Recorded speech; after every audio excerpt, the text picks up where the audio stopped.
Berfokuslah kepada pengangkatan. Maka sekarang, anak-anakku, tinggallah di dalam Kristus, supaya apabila Ia menyatakan dirinya, kita beroleh keberanian percaya dan tidak usah malu terhadap Dia pada hari kedatangannya. 1 Yohanes 2 ayat 28.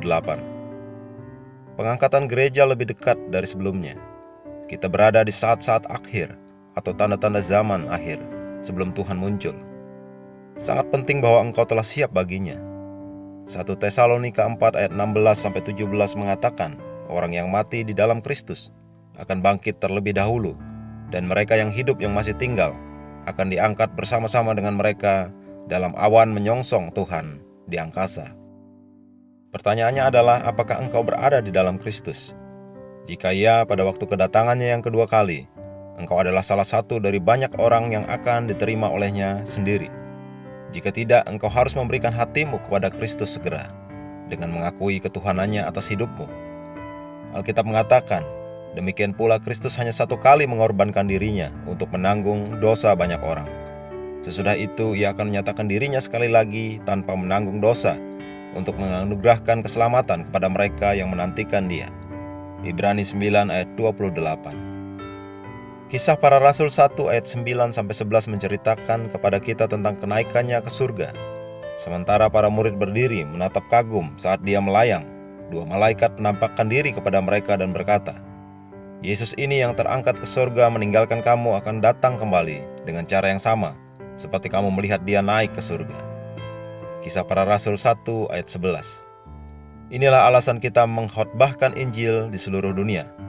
Seluruh dunia perlu mengetahui bahwa pengangkatan gereja sudah dekat. Tuhan akan segera datang. Dia berkata dalam Yohanes 14 ayat 3, Aku akan datang kembali dan membawa kamu ke tempatku, supaya di tempat di mana aku berada, kamu pun berada. Merujuk pada hari Tuhan dan peristiwa-peristiwa yang akan mewartakan kedatangannya, Rasul Petrus berkata, Tetapi hari Tuhan akan tiba seperti pencuri. Pada hari itu langit akan lenyap dengan gemuruh yang dahsyat, dan unsur-unsur dunia akan hangus dalam nyala api, dan bumi dan segala yang ada di atasnya akan hilang lenyap. Jadi jika segala sesuatu ini akan hancur secara demikian, betapa suci dan salehnya kamu harus hidup. 2 Petrus 3 ayat 10-11. Berfokuslah kepada pengangkatan.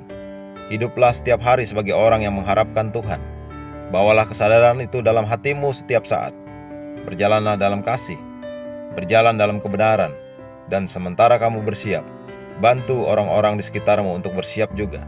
Sampaikan dan ajarkan firman Allah kepada mereka. Mari kita berdoa. Didorong oleh kasih Tuhan, firman-Nya dan harapan akan kedatangannya, aku akan selalu berjaga-jaga dan waspada di dalam roh. Aku akan sungguh-sungguh dalam perbuatan baik. Aku sepenuhnya yakin bahwa Injil adalah kuasa penyelamatan Allah bagi setiap orang yang percaya. Aku tidak akan goyah mengejar jiwa manusia bagi Injil. Hari ini, Injil yang mulia ini dikhotbahkan di seluruh dunia. Banyak jiwa yang diselamatkan dari kerajaan kegelapan masuk ke dalam kebebasan mulia anak-anak Allah. Haleluya!